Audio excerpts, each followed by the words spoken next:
On the hunt for comfortable, timeless Western boots? You already know the best place to shop for quality boots is at your local Tacova store. So stop by Tacova's Nashville, at the Mall at Green Hills, or on Broadway by Ryman Auditorium. That's right, you now have 2 locations to choose from. Grab a cold one as you shop and get fitted by a pro. Tacova's Nashville is at your service, and you can find your perfectly fitted dream boots with the help of their expert staff. Everyone will be asking where you got your sick new boots, but I won't be asking because I know they must be Tacova's. That's TECOVAS.com. Don't go gently, y'all.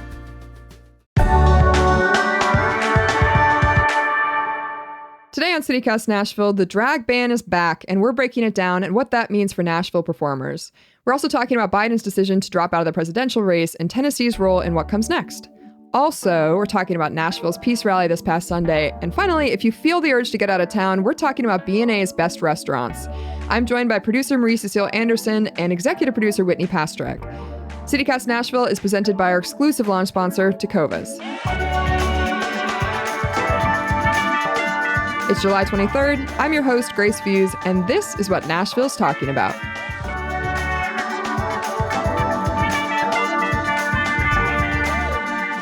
Hey, ladies, how you guys doing? Pretty good. A lot going on. When is there ever going to be not a lot going on? I don't know, but I hope and I pray one day. Marie, how you doing? I'm wonderful. After our last Friday News Roundup, where you led us in a body scan, I've been remaining super calm and peaceful within, while everything else around me is burning. I'm so glad. I got a lot of comments on the body scan, if I'm being honest.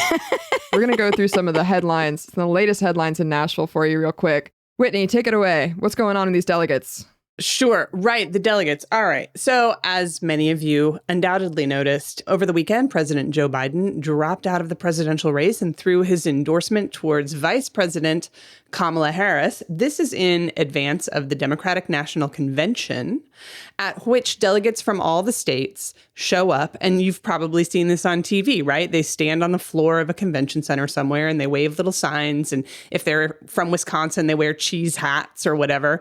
And as they do the roll call to go around and pick who the presidential nominee will be, they all say, the state of such and such pledges its however many delegates to blank nominee. So dramatic. It's dramatic, and it's a longstanding tradition. And, you know, the people who become these delegates are folks who, at least in the state of Tennessee, they run for these slots for the chance to go to the convention. So in Tennessee, we have 77 Democratic delegates to the Democratic National Convention. And we were actually the first state in the nation whose Democratic delegates pledged their electoral votes towards Kamala Harris. So Kamala Harris will get 77 delegates from the state of Tennessee. But here's what I want to know. I'm really curious what y'all saw out there on Sunday and yesterday as this news sort of broke across your friend groups. What are your friends and neighbors talking about in terms of this pivot from Biden to Kamala? What do they think? I'm not asking you to be partisan. I'm just asking, like, what's the energy out there? I think the vibe is an overwhelming, out of the Democrats that I know, an overwhelming sense of relief that Biden is not the option. They're not necessarily thrilled about Kamala as an option just because of her past kind of criminal justice politics. She probably wouldn't have been everybody's top choice. I think that there's a huge sigh of relief. I think that there's hope for Kamala. And I cannot wait to see her debate. Yeah. That's the thing that I'm most interested in. Here's why I'm psyched. I feel like Tennessee's news when it comes to politics is always about these sort of hateful legislation and discriminatory laws that our Republican state legislature pump out. And it was really nice to see us in the headlines for leading on something that was positive. Yeah. Speaking of Tennessee's weird discriminatory laws, big news at the end of last week was headlines saying that the ruling that had declared our drag ban unconstitutional had been overturned, thus making drag potentially illegal in the state of Tennessee once again. What really happened is on Thursday, a federal appeals court dismissed a lawsuit challenging our first in the nation drag ban, reversing a lower court ruling. A Memphis-based LGBTQ plus theater company called Friends of George's had filed that complaint last year. They were suing the DA in Shelby County, which is Memphis, alleging that the law would negatively affect them because they produce, quote, drag-centric performances, comedy sketches, and plays with no age restriction. So the federal appeals court found that Friends of George's did not have standing to sue. That's why they tossed out that ruling. But the reason why Friends of George's do not have standing to sue is that they're not at risk of violating the law because their performances are, quote, not harmful to minors. So what they said to Friends of George's is you can't sue because they can't prohibit you from doing your shows because your shows are art. This is what it literally says in the ruling, and I love it so much. They're like, what you're doing is just like Shakespeare. It is art.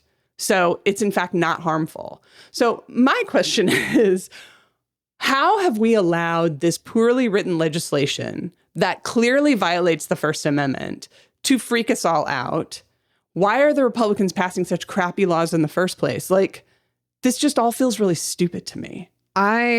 I don't know how it gets passed. I think there are a lot of things in this that stick out to me. I think the first thing is how they've defined harmful to minors, because this is the whole thing, is that it like has to be not harmful to minors. And this is why the Friend of George's thing is cool, is because they're like, well, harmful to minors in this context basically means we get the vibe that it's inappropriate for children, plus right.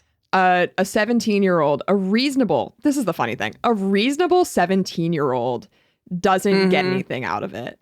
And so the Friend of George's thing, they're like, no, 17-year-olds would get something out of this performance for sure. And so it's like, I don't know how that's enforced. I don't know how a person can say whether or not a reasonable 17-year-old gets something out of the performance. I also think that in general, it just seems like people are confused and think we're talking about burlesque because we're putting literally, it doesn't really say in this appeal stuff we talk about drag, but in the actual thing, they say male and female impersonators, right? Right. But they put that in the same sentence as strippers, burlesque, that kind of stuff. And go-go dancing. Right. And what was the last time you saw like a drag performer like strip? Never. Yeah. You know what I mean? And even burlesque could be qualified as an art form when they've got pasties on, right? That's all about teasing. That's all about limiting what you can and can't see. And we have already these laws against how much of your body you can show in Nashville as a burlesque performer. Like there's like the specific thing about how big your underwear has to be in order for it to be okay burlesque. You know, they're all tier levels, but we're putting it on the same sentence and we're saying, does a 17-year-old get something out of this? And I think that's like just it's crazy premise. And the other thing I want people to remember is that this was this group suing the DA in Memphis, right? Because the DA for Shelby County had said that he was probably going to go after them. And so this was essentially them blocking just specifically that DA. Here in Davidson County, I don't see Glenn Funk, our DA, aggressively prosecuting drag shows. I just don't see it happening in the same way that he's no longer aggressively prosecuting marijuana violations in small doses. He's no longer, or he has said he's not going to aggressively pursue people who seek an abortion. Like, it kind of depends on who the DA is. So maybe we're cool here in Nashville. Knocking on wood.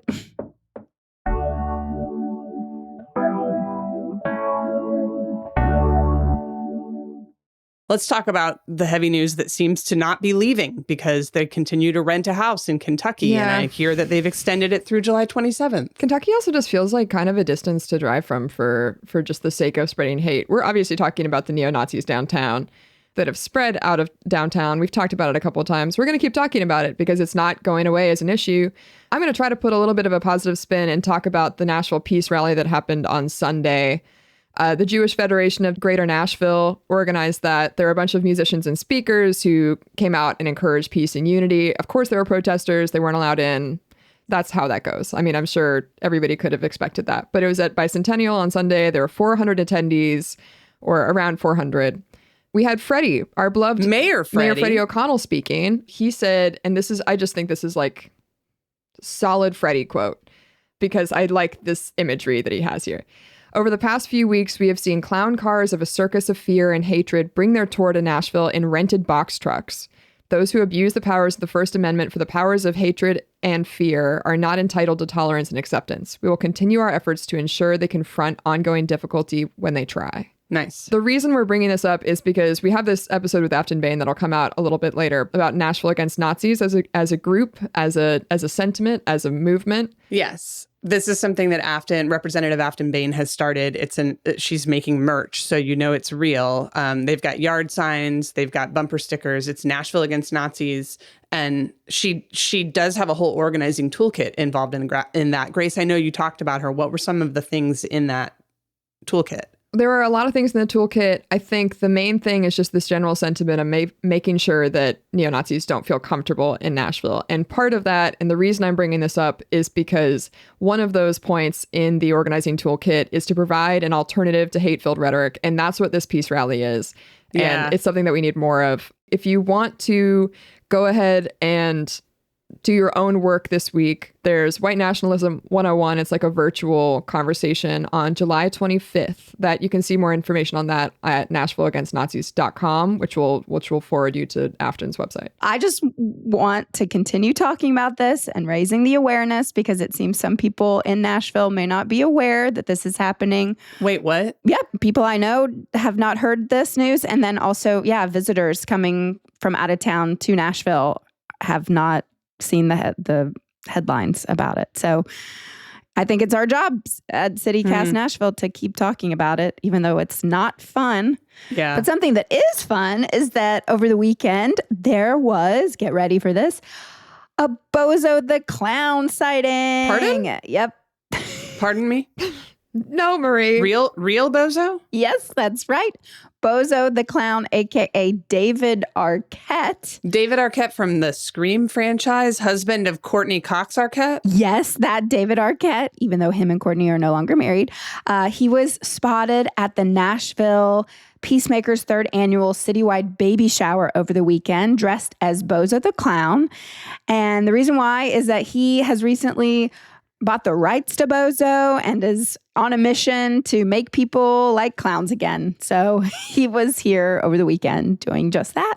Did y'all know that my dad was an usher at the original Bozo the Clown show in Chicago? No, that's an insane fun See, fact. I love that. My 84-year-old father, that was one of his jobs, was as an usher at Bozo at the WGN studios. Very cool. Well, I don't know about y'all, but if you're feeling like me and wanting to maybe just escape, leave Nashville for a little bit, I don't know, hop on an aeroplane. Did you know that the Tennessean just listed the top 10 restaurants that they have at the airport right now? And we can actually go. We can actually go and eat at them because you can get in there without a ticket now, right? That's right. They have this new passport type situation where they give 75 tickets per day to individuals who can pass through security and go with guests or just hang out. How is that decided also? Is it just first 75 of the day? Is this a first come, first serve? It sure is a first come, first serve type It really situation. should be a lottery system. I just want to meet. Hey, if you're listening and you go and hang out at the airport, I'd love to hear from you and what you're doing. Nashville at citycast.fm. Yeah. But wait, Marie, what were the top restaurants? You don't have to list all 10, but was one of them Slim and Huskies? Yes, of course. But I do want to say, so coming in last at number 10, Tootsie's. Tootsie's is there. It's been there. It's been there. It's number 10 in this list. Good for them for capitalizing on that. That's what Steve Smith does. Yeah, exactly. Eighth and Roast Coffee is number 7, which I think their coffee is amazing. I don't think their coffee at the airport is amazing. I don't think that's actually their coffee. You don't think it's Eighth and Roast? I think all the coffee in the airport tastes the same. This is a conspiracy that I cannot support in any way, in a positive or negative way. This is what I'm saying. I'm just saying I'm not, as we've talked about offline, I don't have a refined palate. And in that way, don't trust myself to determine. I think all airport coffee is bad except for lattes that are heavily flavored. We can duke this out later. That's actually not even true. That's like not even. I'm just lying on this podcast. But I'm with you. I think it's all the same coffee, and it's made backstage. The parts of the airport that you can't underworld. see. Yeah. And And they they call just- it at Disney. Backstage. No, the tunnels underneath. Yeah, the tunnels. The tunnels. The tunnels. There ought to be tunnels at the airport. I hope there are. I'm Somebody sure there write are. in and I tell bet us. there but are it's some like tunnels under the- there. Can someone who works at the airport please write in and confirm this conspiracy theory that all the coffee is the same? Yeah. And coming out of the underworld secret tunnels. Okay, Marie, what else was on that list? Okay, well, of course, Hattie B's hot chicken is number 6. Love. Which again, we've talked a lot about getting on a plane after eating hot chicken. Don't do it. We talked about it several times. Not worth it. Don't do it. I also say the same for sushi. Don't do it right before you get on a plane. So Don't true. eat raw fish. But number one, and I'm here for this. Number one is the Pharmacy Burger Parlor that's in Concourse AB Rotunda. We know where that right is. Yes. I'm telling you. I support a big old burger before getting on a plane, because then you go night-night. Yes. True. I've been known to It's fall so asleep true. before the plane takes off. My friends are always just amazed, but that white noise on an airplane just sends me to it's like a same. lullaby. I know. So I think a burger is a perfect way to start That's your trip at the fantastic. Nashville airport. I'm a huge fan of all these local institutions having outposts in there, and I do think it is much better than it was before, where it was like Burger King, O'Charlie's. Yeah. Although, is the O'Charlie's even still there? Because RIP if I don't not. think it is, honey. I don't think it is. You know which one I miss the most, though? What I will forever miss is there was that Vino Volo. That was in the Southwest Terminal. It was right by the fresh makeup, little tiny fake truck that they had parked in there, like the makeup vending machine. Yeah, the benefit one. And then yes, that's what it was. Benefit, not fresh. I don't wear a lot of makeup. And then for a while there was like a little booth dedicated to Big Machine Records, kind of like in the heyday of Florida Georgia Line. And so the Vino Volo was right in between those two things. And it was the most reliable place to get a glass of delicious Pinot Noir at 8:15 in the morning. So RIP. So sorry you can't get that gallon of wine before you. I'm so sorry you can't have I know. 2 bottles of wine. But it was what I needed in order to survive whoever was singing the bad cover of Wagon Wheel Okay. at the Tootsies. And I want to say, before we crap all over these airport artists, I love an airport artist. I think, well, I guess I do have mixed feelings about it, but I am the person that sits in the front of the big red or whatever, and I put in requests, and then I put in sentimental requests that are deeply emotionally important to me, and I cry by myself in the front row of the big red while I'm staring at the music. I've done that multiple times. Airports are great for crying. Airports are great true. for crying. So true. They're supportive there. I love when it's somebody who is doing something unconventional. There was a young woman who was in the Jack Daniels, I don't know what the hell thing, kind of down at the end of the C terminal once, and she was doing a bunch of R&B covers on her acoustic guitar. That's cool. She was great.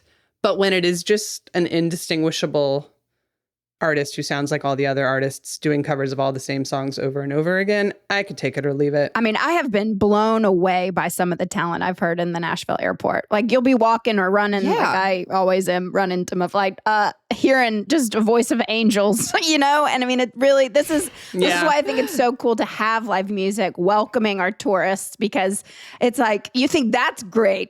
Just you wait. Yeah, right. Come on down to Broadway. And we'll Guitar Center you up all the Nickelback covers you could ever dream of. I want to know how you get the airport gig. I know. I bet it's a pretty sweet gig. Imagine the excitement of seeing your first, or like you have a layover in Nashville and you're like, oh my gosh, I can sit here and listen to music. I would drop tips. I would drop money. I managed an artist who used to do it, and she would make bank. She was actually signed to a major label at the time and still playing in the airport to support herself. But that's a conversation for another time. Get out of town or don't get out of town. Or just go to the airport for some Slim and Huskies. Or just go to the airport. I want to know how quickly, please write in if you attempt to do this, because I want to know how competitive it is to get into the airport just for snacks. Nashville's hottest new club is the airport for snacks. The airport. I think they should host Concourse a singles event there. That would be so cool. Oh my God. Tell me like more after about that. hours? Yes. That'd be sweet. What does that mean? Just showing up at Slim and Huskies for a pizza and a love fest. And a love fest. All right, love fest at the airport. Mix and mingle.